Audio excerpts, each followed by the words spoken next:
Dios le bendiga, amado hermano, amada hermana, en este día. Que la gracia suprema de Dios sea derramada sobre su corazón, sobre su vida. Estamos impartiendo la clase Plantación de Iglesia y este es nuestro segundo periodo. En el periodo número 3 iniciamos esta clase y estamos finalizando este día la última entrega en el periodo 2. Cada periodo constituye seis semanas. Y pues por la gracia de Dios, hoy continuamos con esta clase tan importante, plantación de iglesia, dentro del marco del diplomado que desarrolla Ministerio de Educación Cristiana La Cosecha, MEC, dentro del diplomado Ministerio Pastoral. Usted tiene en su pantalla parte de la clase que vimos la semana anterior, donde vimos la importancia de que toda iglesia que se planta necesita tener líderes. Los líderes son importantes, sumamente importantes en la plantación de iglesia. Creo fielmente de que una iglesia sin líderes todavía no es una iglesia completa. Es necesario desarrollar liderazgo para poder formalizar una iglesia. Así que vamos a revisar este momento lo que estuvimos viendo en clases anteriores. ¿De dónde vienen los líderes? ¿Los líderes nacen o los líderes se hacen? ¿Se recuerda usted que eso estuvimos viendo la semana anterior? Si los líderes nacen o los líderes se hacen. Vamos a tener una lectura sobre esto. Si los líderes nacen o los líderes se hacen. Vamos a revisar si los líderes nacen o los líderes se hacen. ¿Cómo podemos saber eso? Una persona puede tener un liderazgo nato, claro que sí, nacer con eso, pero no es suficiente. Se necesita desarrollar liderazgo. Se necesita desarrollar liderazgo. Esto es de suma importancia.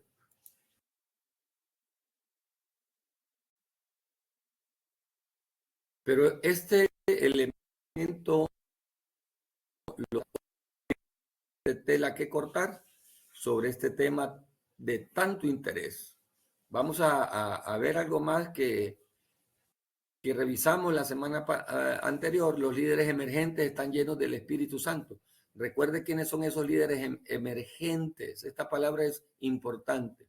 ¿Qué es un líder emergente? Un líder que viene saliendo, que viene con toda la fuerza. Nosotros podemos aprovechar mucho la energía de un líder emergente, siempre y cuando tenemos que cuidar la responsabilidad de no darle más autoridad de lo necesario. Recuerden lo que Pablo dijo, que no hay que poner líderes neófitos sobre lugares de autoridad, pero sí podemos servir con ellos en lugares de menos rango de autoridad, porque la Biblia dice que corren el peligro de inflarse y se hinchen y se llenen de orgullo. Por eso debemos de trabajarles de una manera prudente. Los líderes emergentes son fieles en las pequeñas responsabilidades.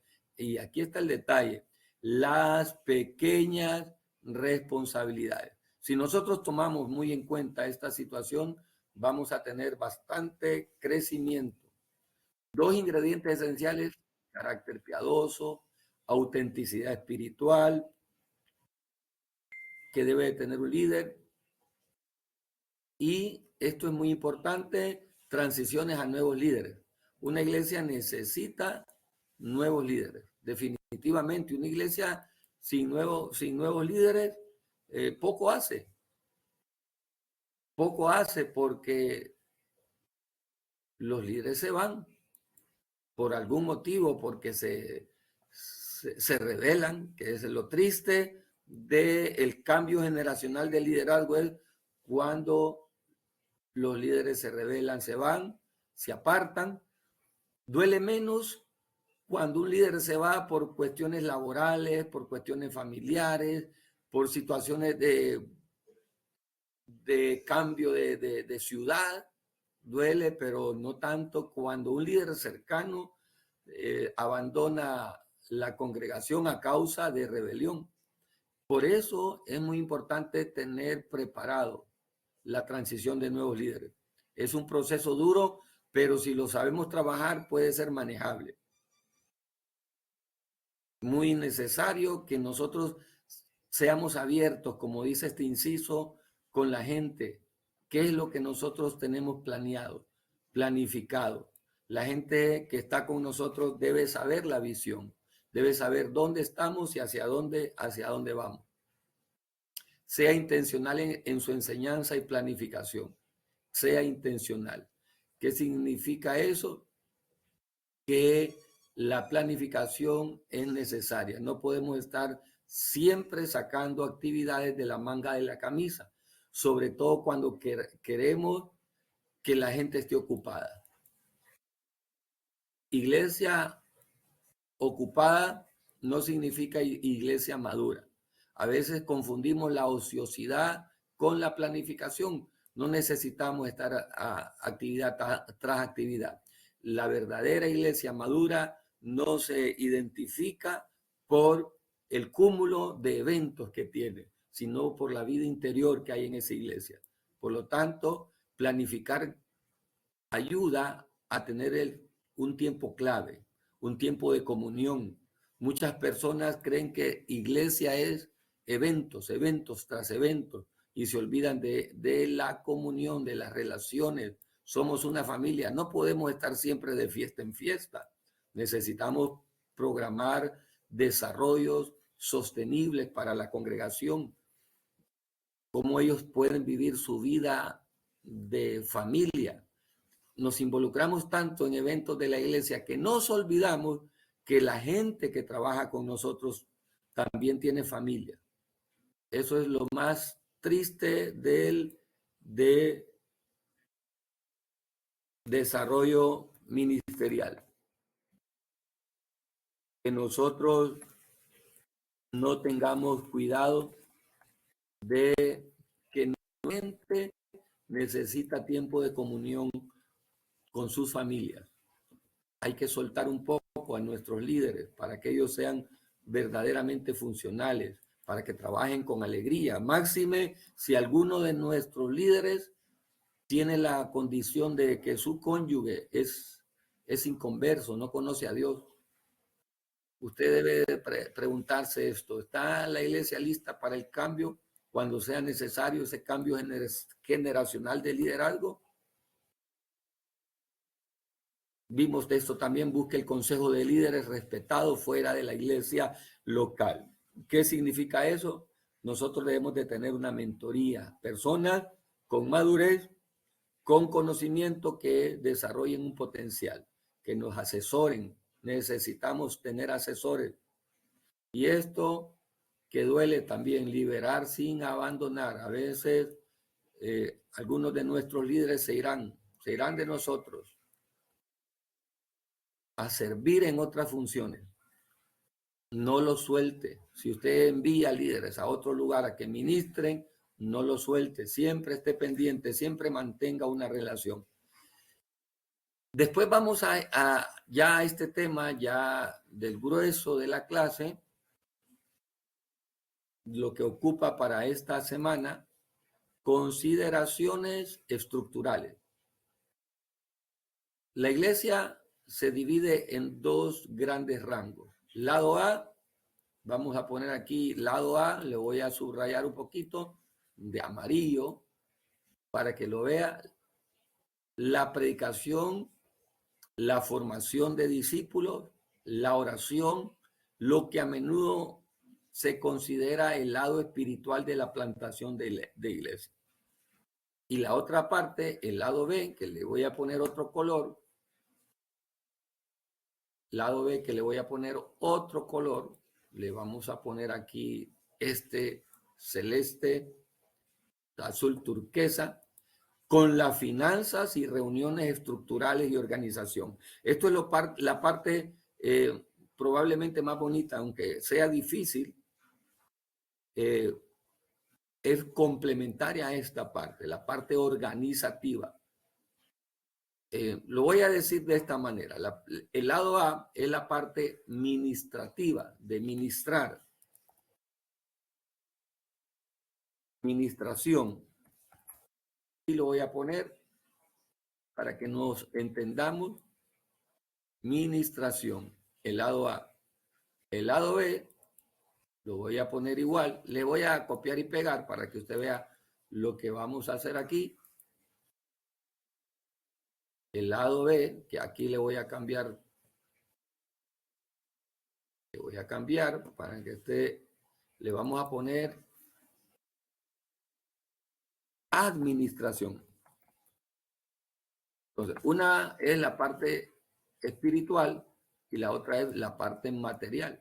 Muchas veces nosotros ministramos bien, oramos por los enfermos, predicamos bonito, la gente está siendo ministrada por el Señor a través de nuestro discipulado, pero estamos administrando de una manera incorrecta la parte física. Esto es la parte espiritual, inmaterial. Esto es la parte física, material. ¿Cómo está la iglesia con la finanza? ¿Cómo está la iglesia con las estructuras organizativas? ¿Cómo está la iglesia representada legalmente en el Estado, en el gobierno? Cosas tan importantes que muchas veces las dejamos por alto. Usted como siervo, como sierva de Dios, debe tener en cuenta estos dos lados importantes de la obra ministerial. Siempre nosotros estamos enfocados en el lado A del ministerio y muy pocas veces estamos enfocados en el lado B.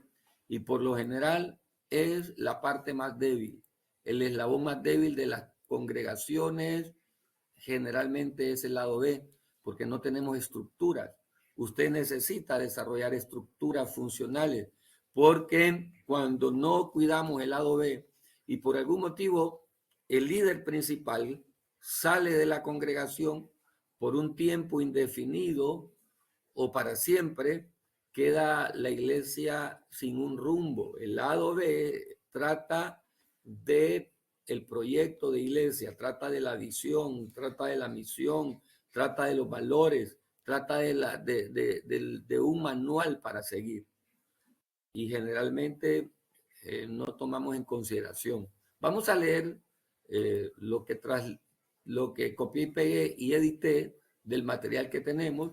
Como regla general, la mayoría de las plantadores de iglesias tienen una gran capacitación en el lado E, en el lado A. Trabajamos tanto en hermenéutica, en homilética, en doctrina, ministramos bajo la unción y la gracia del Espíritu Santo, siempre estamos pidiendo milagros, señales, prodigios, sobre todo de nuestra ala pentecostal. Nos han enseñado a predicar, hemos tenido clases de homilética, lo que yo les decía, hemos hecho discípulos, hemos aprendido las disciplinas espirituales y nos han enseñado teología. Pasamos mucho tiempo en el lado A preparándonos para hacer el ministerio en la iglesia y plantar iglesias. Hemos recibido capacitación sobre cómo ser misioneros y las comunicaciones transculturales. Tal vez el lado A es un lado al que estamos bastante familiarizados. Y creo que muchos de nosotros hemos ido al seminario o hemos recibido capacitación simplemente porque nos gusta el lado A. Claro que sí. Los que estarán viendo esta clase se identificarán con esa bendición de qué bonito es predicar bajo la unción, la gracia, el respaldo de Dios. Nos gusta predicar, nos gusta ser discípulos, nos gusta orar y las disciplinas espirituales que forman parte de ella. como ayunos, como vigilias y algunas otras actividades, nuestros penieles, por ejemplo. Eso es parte del lado A. El lado B enseña algunas otras circunstancias. ¿Qué nos enseña el lado B? A menudo es un lado descuidado, no hemos pensado mucho en las finanzas, cómo organizar una reunión, cómo estructurar una iglesia, cómo debería funcionar esa organización y los procesos que están vinculados o involucrados. Si estás hablando de una iglesia pequeña, simple y orgánica, probablemente no tengas que pensar mucho en estructura y en organización, pero incluso ahí la dinámica es importante. Incluso en el pequeño organismo vivo llamado familia, las estructuras familiares son importantes. Cómo funciona una familia y cómo se toman decisiones. Todas estas cosas son importantes, incluso en una organización pequeña. Así que debemos pensar en el lado B. ¿Está pensando usted en el lado B? ¿Qué elementos debemos considerar al estructurar una iglesia? Nuestra declaración de fe. ¿Usted sabe cuál es nuestra confesión de fe? Nuestra declaratoria como ministerio. ¿Se acuerda? Somos un ministerio llamado por Dios y nacido de parte de Dios para conquistar Honduras y las naciones para Cristo. Eso es parte, pero hay mucho más. Hay mucho más. Y entender eso, vivirlo, desarrollarlo, no solamente es declararlo, sino hacer que esto que estamos declarando en cada grupo familiar, en cada reunión, se vuelva realidad.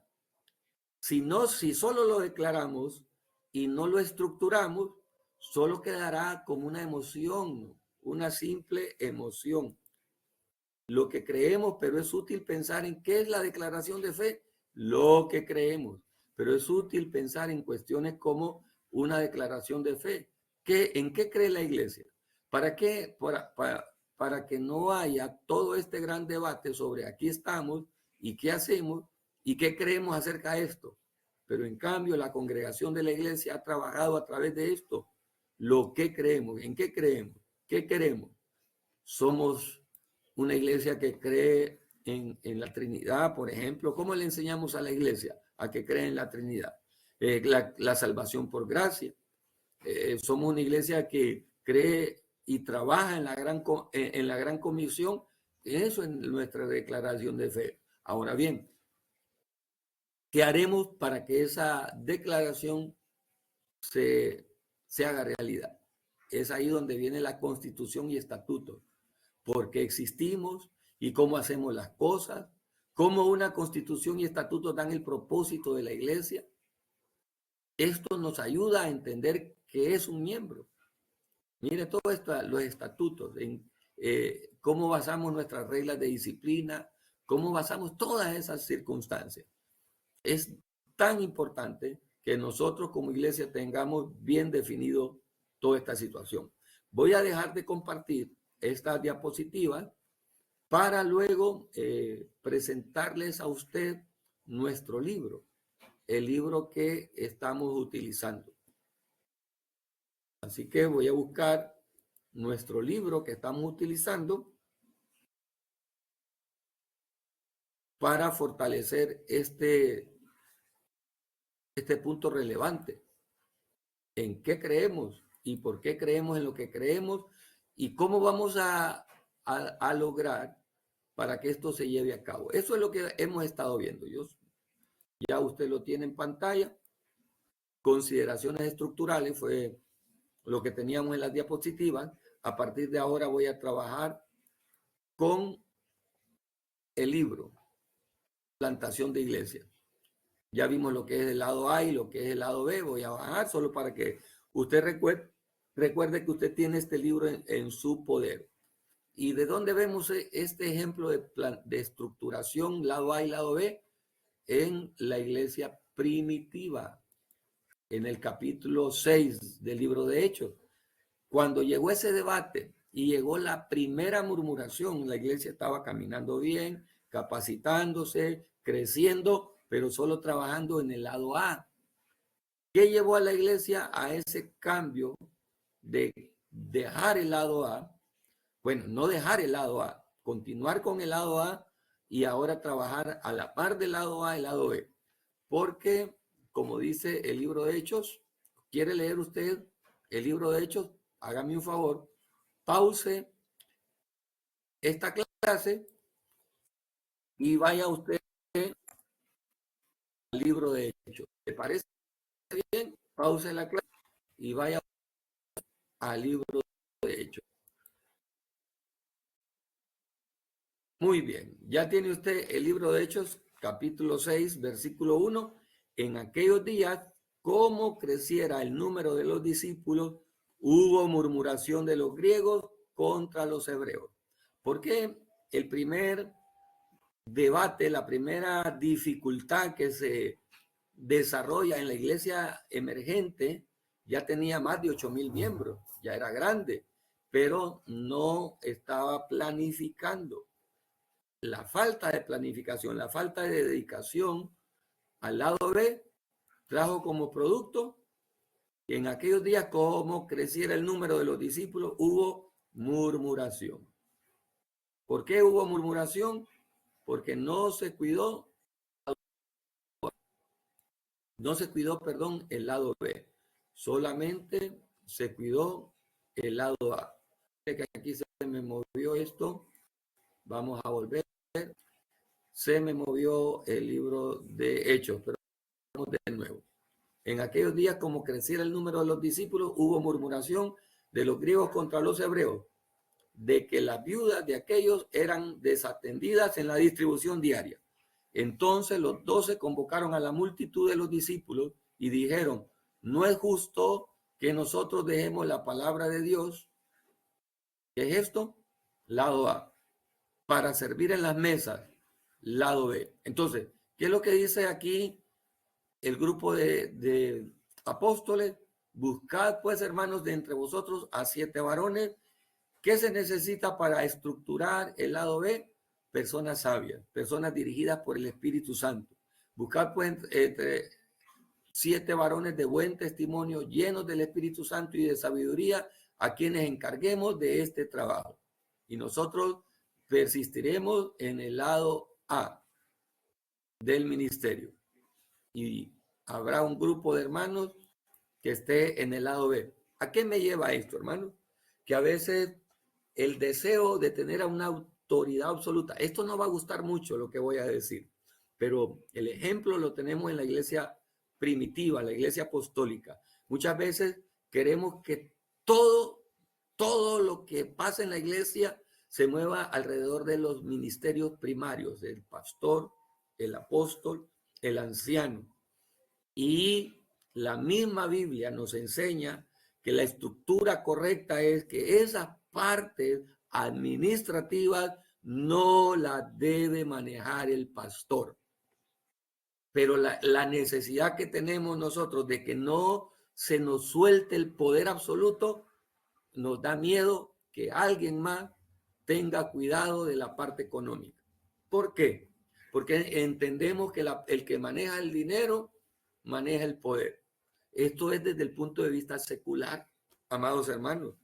Pero desde el punto de vista bíblico, entre menos acceso tenga el pastor, menos preocupaciones tendrá de lo que verdad le toca. ¿Qué es lo que le toca a un hombre de Dios? Cuidar las almas. Entonces, para eso necesitamos personas de confianza que tengan los requisitos de esos 7 diáconos para que administren mientras nosotros ministremos. A veces el pastor está hasta pendiente del color de un mantel que va a llevar una mesa. ¿Por qué se cansa un ministerio pastoral? Porque no aprende a delegar funciones, porque quiere tener el control absoluto.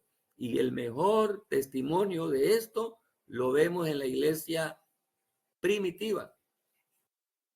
No se vaya a salir de la clase por lo que acabo de decir, pero qué hermoso, mire lo que nos enseña los apóstoles sobre la estructura funcional. Vamos a volver a nuestro material del libro Plantación de Iglesias. Encontramos entonces el ejemplo de la iglesia primitiva, cómo trabajaba la iglesia primitiva. Y leímos Hechos capítulo 6. Usted tiene la bendición de contar con este material en su poder, en la plataforma, y puede desarrollarle. Aquí no vamos a llegar a este detalle. Esto ya lo vimos, lo vamos a bajar. Esto ya lo vimos. Ahora vamos con otra situación más fuerte, consideraciones financieras. Aquí, como dice el dicho, fue donde la mula botó a Genaro. Consideraciones financieras. Dos maneras de plantar una iglesia. ¿Cuáles son esas dos maneras? Vamos a leer lo que nos enseña el escritor. Peter Warner cuenta una historia acerca de cómo la iglesia de la que él era parte estaba plantando otra iglesia y había pasado por este largo proceso de plantación. Había pagado mucho dinero por consultores, había pagado mucho dinero por terrenos para comenzar una iglesia. Fue un proceso muy largo y costoso para plantar una nueva obra. Y luego un día estaba hablando con Jack Hayford, y Hayford y su iglesia estaban empezando otra congregación, y luego aprendió de Hayford cómo se sentían como si fueran guiados por el Espíritu Santo para comenzar una iglesia en un lugar. Ellos simplemente fueron ahí y comenzaron sin estudios costosos, sin muchos recursos a comparación con nosotros. Mire, ahora con esos procesos de marketing, muchas personas antes de plantar una iglesia van a la comunidad y hacen un estudio de casos sobre la congregación, hacen encuestas. Pablo nunca hizo encuesta, ¿verdad? Pero no vamos a entrar a esos detalles. Pablo también, eso no significa que Pablo no hacía eso. Pablo tenía un modelo para plantar iglesias. Él se iba a las sinagogas de los judíos, les presentaba el evangelio a los judíos, y cuando lo rechazaban, porque eso iba a ocurrir, se iba con los gentiles. Diferentes modelos de plantación de iglesias, requieren diferentes cantidades para financiar. Las finanzas serán parte de la plantación de iglesias. Entonces, hay tres modelos, según esto, para plantar iglesias. La plantación de iglesia madre e hija, que en nuestros modelos latinoamericanos es lo más común. Madre a hija. En las iglesias estructuradas denominacionalmente hay otro modelo, plantación iglesia denominacional. Por ejemplo, nosotros en nuestra región eran 5 iglesias, primero eran 4, después 5, ahora 6.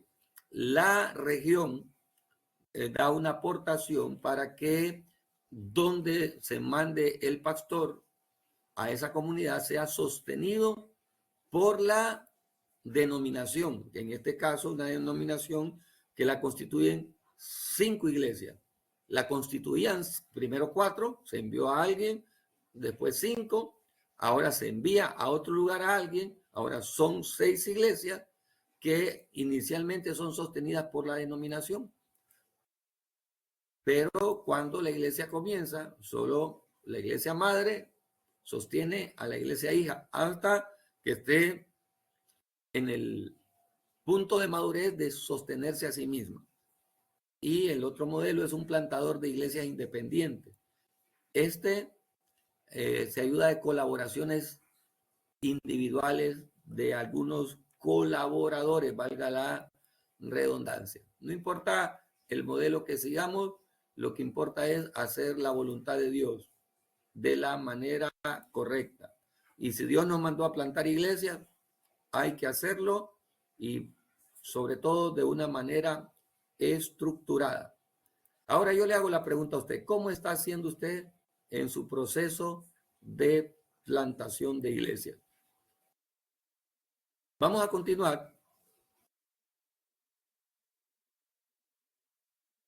Este concepto nos atañe mucho para este grupo de personas que estamos en esta clase, porque tocamos una situación que es parte de nuestro día a día. En muchos países, la mayoría de los plantadores de iglesias son bivocacionales. ¿Qué significa bivocacionales? Que trabajan en lo secular, que nadie los mantiene, que nadie les da aporte económico, y a pesar de eso se atreven. Un bendito atrevimiento en Dios. Se atreven a hacer lo que Dios les ha mandado y van a trabajar en levantar una iglesia a costa de el sacrificio personal o familiar. Estás sirviendo a la iglesia, pero también estás trabajando en otro lugar para proporcionar algunos flujos de ingresos para que puedan hacer este trabajo. Eso es la definición de un obrero bivocacional, que tiene su trabajo secular y aún así toma la fuerza para levantar una iglesia. ¿A costa de qué? Vamos a ver adelante. ¿A costa de qué? ¿A costa de qué? Plantadores bivocacionales de iglesia. Usted, amada hermana, está viviendo esto, absolutamente. Algunas desventajas que usted y yo las hemos vivido.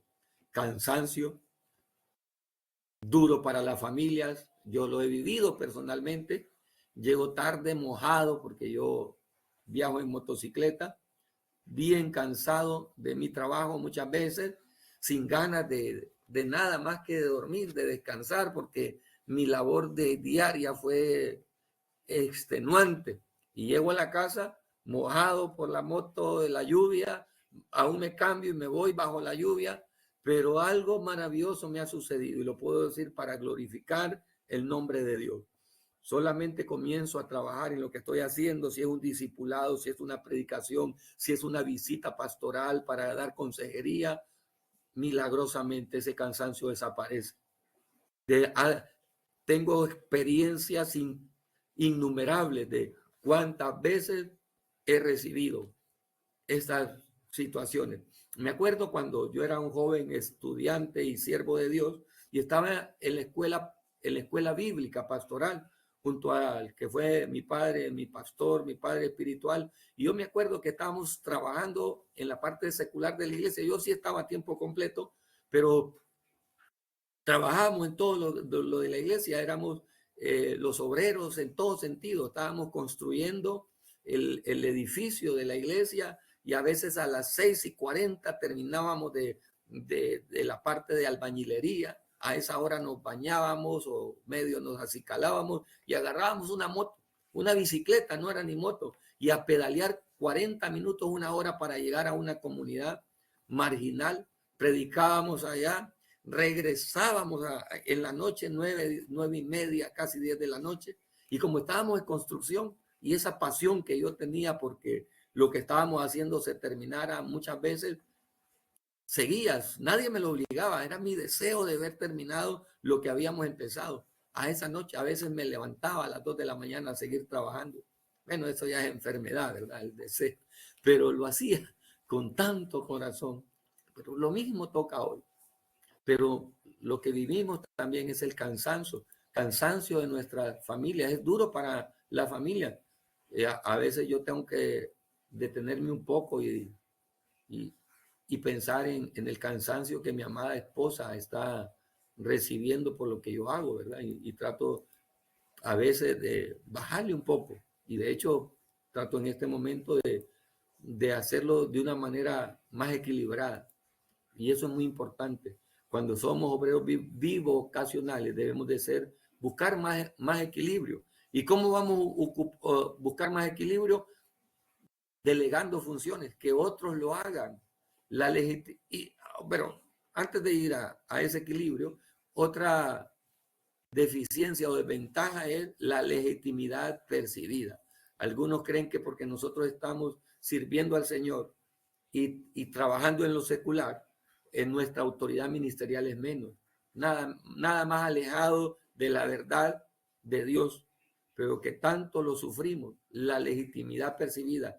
Muchos desvalorizan nuestro trabajo en la obra porque nosotros no dependemos económicamente de la iglesia. Pero Dios nos va a empoderar, Dios nos va a dar su unción, su gracia, y siempre ocurre. Así que, amada sierva de Dios, usted que está en esta condición, reciba esa fuerza, esa llenura, esa gloria de Dios para mantenerse firme en Él, aun cuando esas condiciones estén sobre su vida. Y en un momento el Señor le va a decir, bien, buen siervo y fiel, sobre poco has sido fiel, sobre mucho te pondré.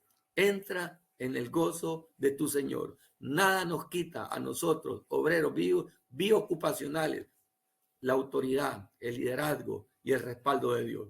De hecho, tenemos una mayor gloria porque estamos sirviendo en condiciones que otros no sirven. Y yo lo puedo decir con autoridad, con gracia.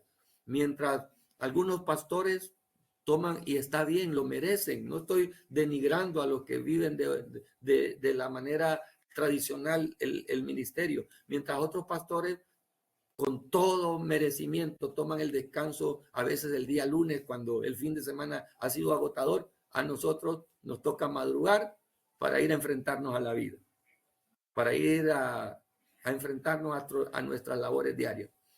Y eso, amados hermanos, tiene una honra que en un día la veremos.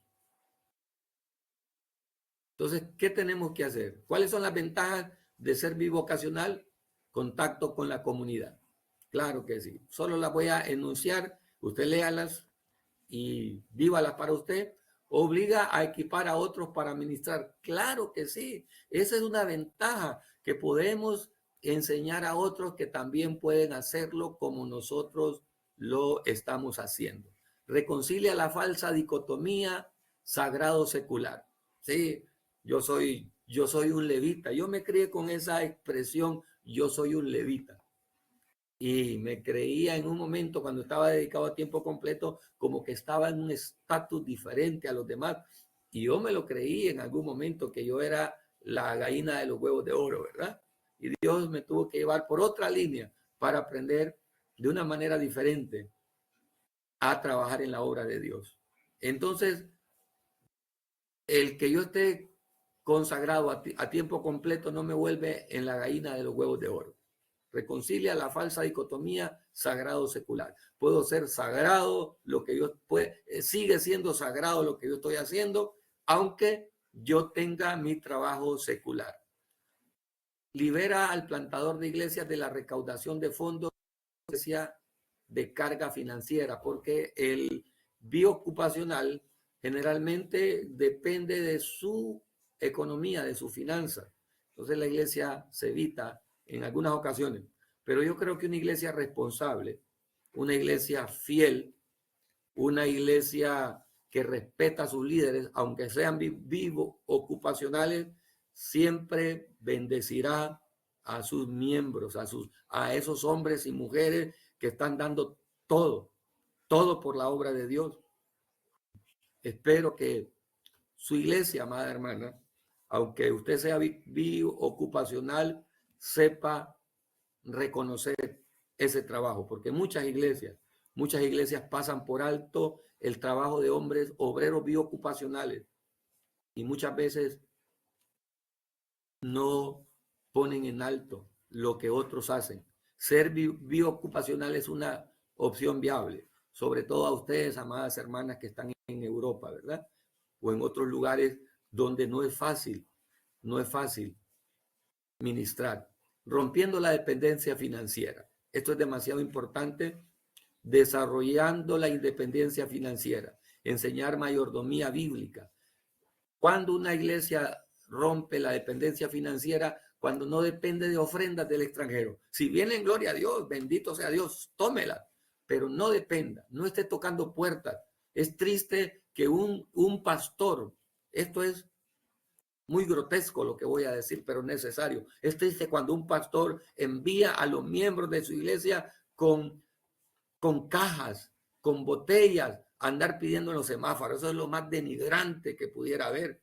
Prefiero yo con mi gente ir a vender baleadas, ir a vender tamales, ir a vender tacos, vender horchatas, si las finanzas no lo dan, pero no ir a extender la mano al mundo para que el mundo nos dé lo que nosotros debemos de sacar. Lo ideal de una iglesia es que sus aportaciones financieras diezmos, ofrendas, primicias o la manera que usted tenga para desarrollar sus finanzas y sostener su iglesia, la manera voluntaria. Pero aún y en algunas ocasiones, cuando los proyectos son grandes y la iglesia aún no ha madurado o la iglesia aún es pequeña, no es malo. Yo he estado vendiendo tamales, moviendo ollas de tamales, así en la iglesia donde comencé, haciendo actividades preciosas y la iglesia se involucra con ánimo pronto. Pero eso de ir a pedir, a tocar puertas, a mandar, cada quien tiene su forma de trabajar. Pero yo creo que nosotros debemos aprender a depender de nuestras manos. Pablo decía, estas manos han sido suficientes para hacer la obra de Dios. Enseñe mayordomía bíblica, cómo manejar la finanza. Eso es un déficit en muchas de nuestras iglesias.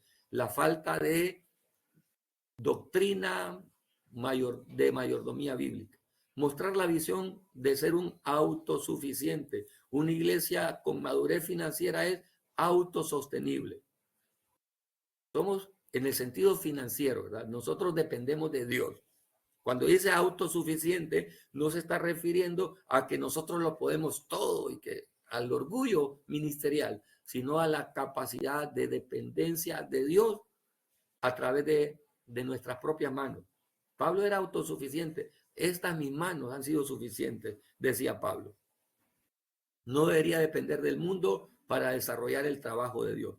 No siempre depender de fondos exteriores. Mire, estoy solo subrayando lo más importante. Una iglesia que inicia es normal que sea sostenible o sostenida por otros, pero una iglesia de 5, 10, 15, 20 años que todavía no sea autosuficiente es por una debilidad de la mayordomía. Ahí nos ve el relato, dice, si un hijo de 30 años todavía depende totalmente de los recursos de sus padres, entonces probablemente tenga algunos problemas. Las iglesias autosuficientes son un proceso. Queremos que crezcan y se vuelvan independientes de esa forma. ¿Qué debemos de hacer? Cultivar generosidad, informe abierto sobre finanzas, enséñele a sus miembros, a los miembros de la iglesia, en qué se invierte el dinero. Es sanidad financiera responsable, que la gente, por lo menos los cercanos, sepan qué estamos haciendo con el dinero. Mire que hay mucho tela por cortar. Esto va a quedar para que usted lo trabaje en la última parte del material, iglesias indígenas para culturas y comunidades, pero por esto no lo vamos a tocar. Agradezco mucho a Dios por la oportunidad que me dio de trabajar con usted en estos 2 periodos, plantación de iglesias. Es un placer saludarle, Dios me le bendiga y nos veremos en próximas entregas.